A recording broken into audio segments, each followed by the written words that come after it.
Alhamdulillah.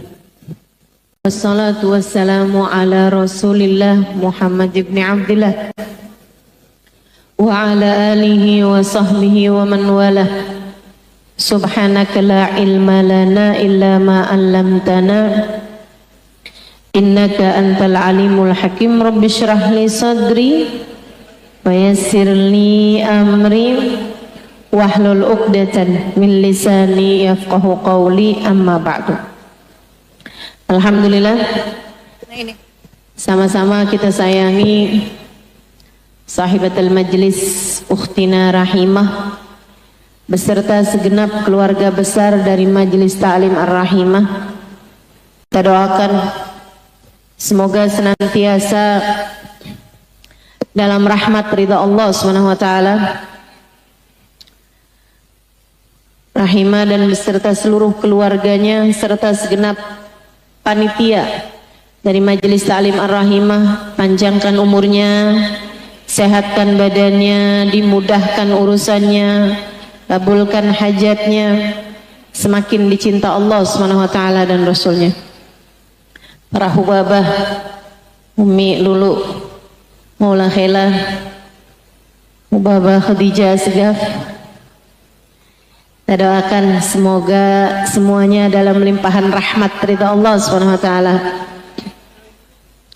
Juga para syarifah, para ustazah, para pimpinan pondok pesantren, pimpinan majelis ta'lim yang semoga semuanya dirahmati dan dicintai Allah, dimuliakan, dibahagiakan Allah Subhanahu wa taala. Juga tim hadrah dan tentu saja semua yang hadir di majelis ini, baik ibu-ibu, kakak-kakak, adik-adik, anak-anak, yang semoga semuanya disayang Allah, dicinta Allah, dirahmati Allah, diberkahi Allah, disayang Rasulullah, disyafaati Rasulullah Muhammad sallallahu alaihi wasallam insyaallah. Amin ya rabbal alamin. Menu kita hari ini mendung-mendung gini emang enaknya ngomong menu. Menu kita hari ini kajian di kitab kita, hadisnya Nabi Muhammad sallallahu alaihi wasallam, Syifa'us Saqim. Nama kitab kita ini ya, artinya adalah obat bagi yang sakit, penawar bagi yang sedang sakit. Healing, nah nih, healing bagi yang sedang sakit. Semoga dengan mempelajari kitab ini Allah Subhanahu wa taala sehatkan zahir batin kita. Yang badannya sakit biar pada sehat, yang pikirannya sakit biar pada sehat, yang hatinya sakit biar pada sehat, sehingga kelak kita menghadap Allah SWT dengan membawa qalbun salim, hati yang sehat, insya amin ya rabbal insyaallah. Sebelumnya kita awali dulu dengan membaca niat belajar agar ilmu yang kita dapat menjadi ilmu yang bermanfaat bagi kita sekalian, dan agar kita perbaharui niat kembali bahwa kita mengaji untuk mencari ridha Allah Subhanahu wa taala. Kita hadir di kajian adalah untuk mencari ridha Allah, mencari ilmu Allah, mencari kedekatan dengan baginda kita Nabi besar Muhammad sallallahu alaihi wasallam, mencari kedekatan dengan Allah Subhanahu wa taala dan menempuh jalan menuju surganya insyaallah. Baca bersama-sama. Bismillahirrahmanirrahim. Nawaitu ta'allum wa ta'lim wan naf'a wal intifa' wal mudzakarah wat tadhkir wal ifadah wal istifadah wal hitha 'ala tamassuk bi kitabillah wa sunnati rasulillah sallallahu alaihi wa alihi wasallam wa du'a ilal huda wa dilalata alal khair ابتغاء مرضاته وقربه وثوابه وحسن الخاتمة مع اللطف والعافية وصلاح العاقبة برحمتك يا أرحم الراحمين. لحضرة النبي محمد صلى الله عليه وسلم وآله وصحبه وزوجه وذريته وأهل بيته وسلم وجميع الأنبياء والمرسلين والقرن أجمعين ونخصوصا سيدنا المهاجرين اللهم بن عيسى بكر المقدم محمد بن علي بلوي سيد الحبيب عبد الرحمن أسقاف سيد الحبيب عبد الله بن أبو بكر العيدروس فخر الوجود الشيخ أبو بكر بن سالم وأصول مفروم تمر صاحب راتب حبيب عبد الله بن علي الحداد وأحمد بن زين الحبشي وعلي بن محمد الحبشي ثم إلى روح صاحب الكتاب الحبيب محمد بن عبد الله الحدار والحباب مريم وإلى أرواح أربعة الأئمة المجتهدين مقلدين في الدين علماء عاملين فقهاء المحدثين والقراء المفسرين وسادات الصوفية المحققين أجمعين ثم إلى أرواح الأولياء التسعة الذين نشروا الدين في بلاد الإندونيسيا وجميع ساداتنا آل أبي علوي أجمعين أن الله يغفر لهم ويرحمهم ويعلي درجات في الجنة وينفعنا بركاتهم وأسرارهم وأنوارهم وعلومهم ونفحاتهم في الدين والدنيا والآخرة. الفاتحة.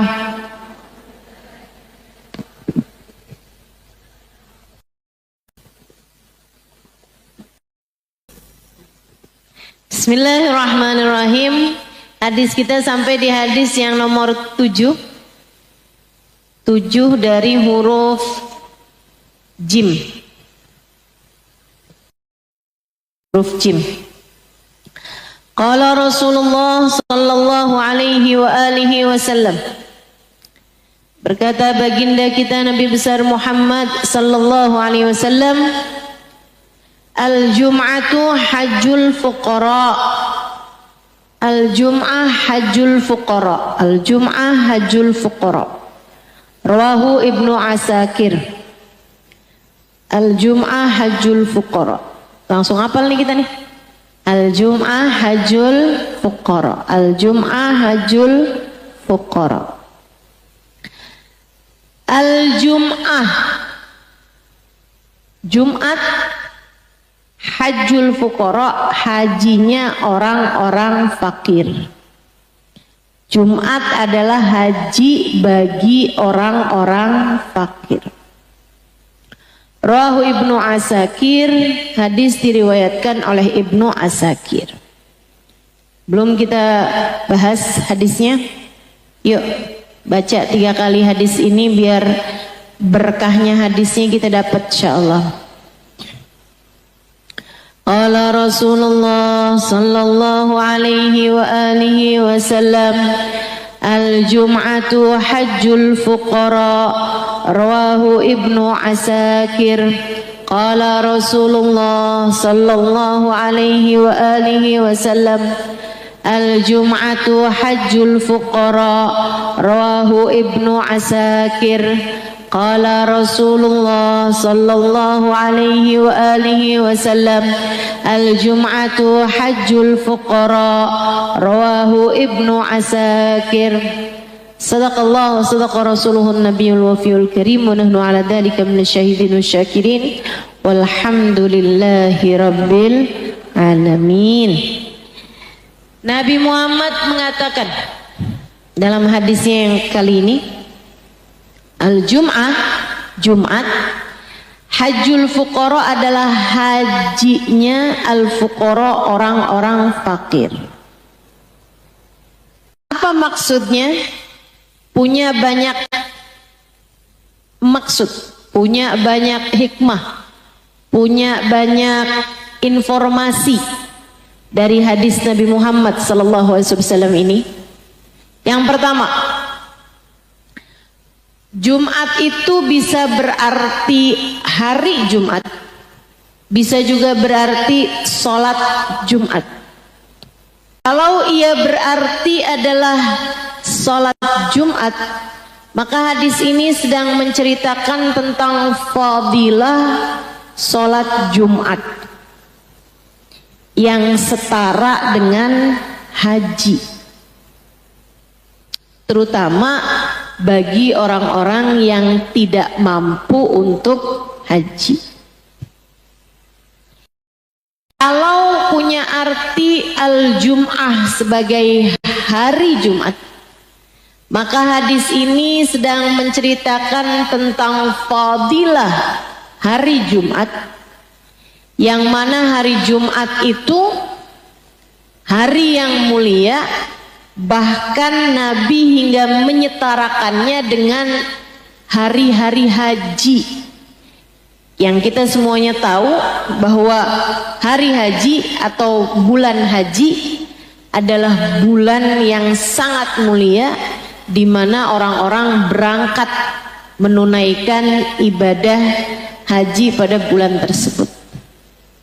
Hadis ini juga menceritakan tentang bahwa ibadah haji adalah ibadah yang tidak dapat dilakukan oleh orang-orang fakir, kan gitu. Jumat hajinya orang fakir, artinya kan orang fakir ini kan nggak bisa haji nih.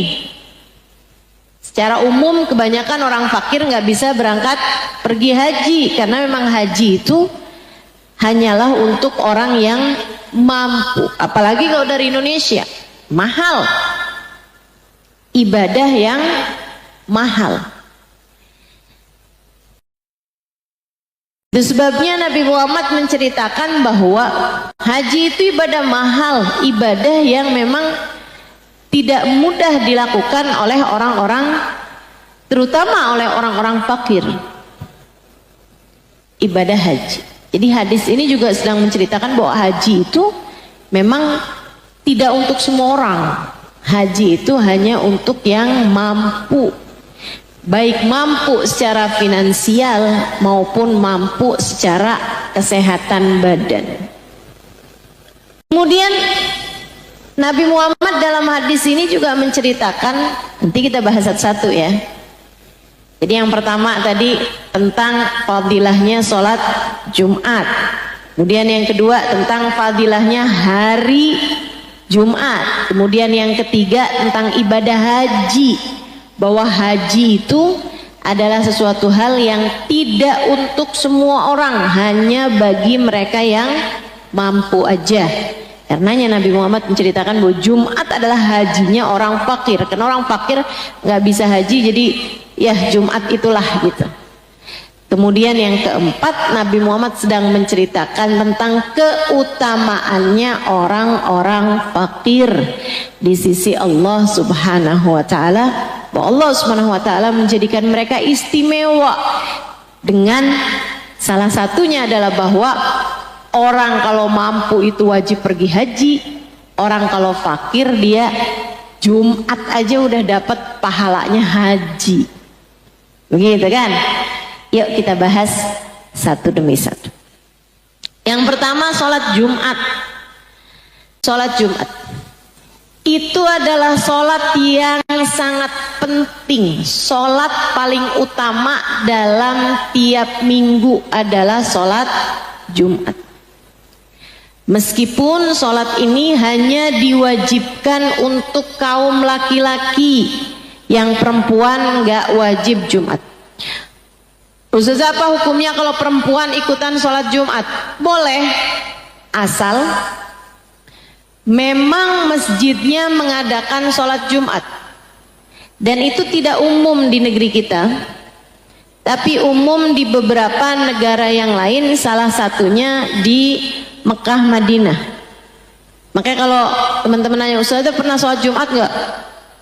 Sholat saya, sholat Jumat kalau lagi ada di Mekah atau Madinah. Karena memang disiapkan tempatnya untuk laki-laki dan juga untuk perempuan. Sholat Jumat bagi perempuan apa hukumnya? Sah, tapi tidak wajib. Dalam artian kita memang nggak wajib sholat Jumat, meskipun kalau kita sholat Jumat itu sah, sehingga karena sah tidak perlu mengqadha sholat duhur, atau tidak perlu mengulanginya lagi dengan sholat duhur. Orang udah sah kok. Soalnya saya pernah dengar juga perempuan tuh kalau sholat Jumat nanti wajib sholat duhur lagi. Lah ngapain? Nggak ada. Kalau emang dia udah sholat Jumat, ya udah nggak perlu lagi sholat duhur.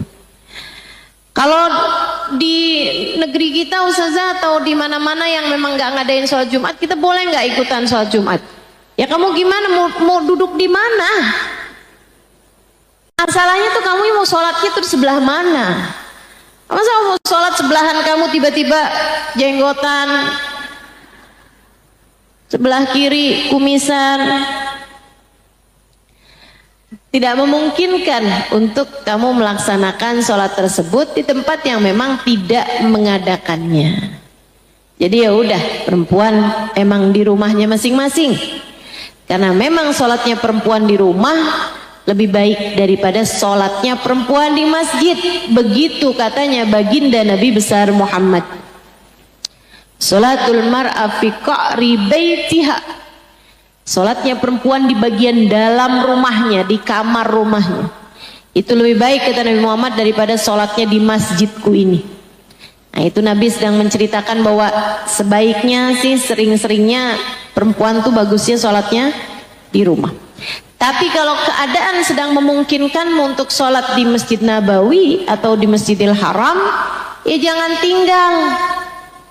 Karena ada tuh orang berangkat sih umroh katanya, berangkat bahkan haji, tapi selama di sana sholatnya kebanyakan di hotel, habisnya desek-desekan. Jadinya mendingan di hotel aja lah, jadi nggak pakai desek-desekan lah. Giliran habis selesai sholat janjian, kita ketemuan yuk di mall lah. Kalau cuman mau ke mall, ngapain jauh-jauh ke Mekah, Bu? Kalau cuman mau jalan-jalan ke mall di sana, ke restoran di sana, atau bahkan mau review barang, terima just tip, kamu ngapain jauh-jauh ke sana gitu? Mendingan situ aja tuh, Tamrin City, Tanah Abang. Ngapain pakai jauh-jauh ke Mekah Madinah? Cari di Mekah di Madinah itu yang gak ada di tempat lain. Apa yang gak ada di tempat lain? Kalau di Mekah Ka'bah kan gak ada di tempat yang lain. Kalau di Madinah Raudhah Asy-Syarifah tentu tidak ada di tempat yang lain-lain. Jadi sholat Jumat, ya, itu hukum sholat Jumat bagi perempuan boleh sah, akan tetapi tidak wajib. Ustazah, kenapa enggak gini loh Ustazah, kita bikin sholat Jumat perempuanan aja, itu baru enggak sah. Kenapa? Sebab syaratnya Jumat itu harus diadakan oleh kaum laki-laki yang wajib mengerjakan Jumat. Itu pun jumlah mereka harus 40 orang, dan 40 orang tersebut harus mukim mustautin. Apa itu mukim mustautin? Mukim di satu tempat dan bertempat tinggal di tempat tersebut. Jadi kalau misalnya semuanya sama-sama musafir, itu aja tuh nggak boleh. Harus orangnya itu mukim semuanya di tempat tersebut, sekurangnya yang mukimnya harus ada 40 orang. Itu persyaratan wajib Jumat. Sholat Jumat merupakan sholat paling utama dalam satu minggu.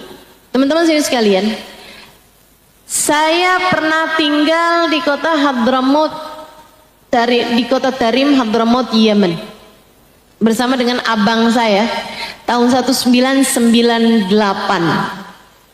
1999 saya pulang dari sana tahun 2002, nikah, kemudian sempat balik lagi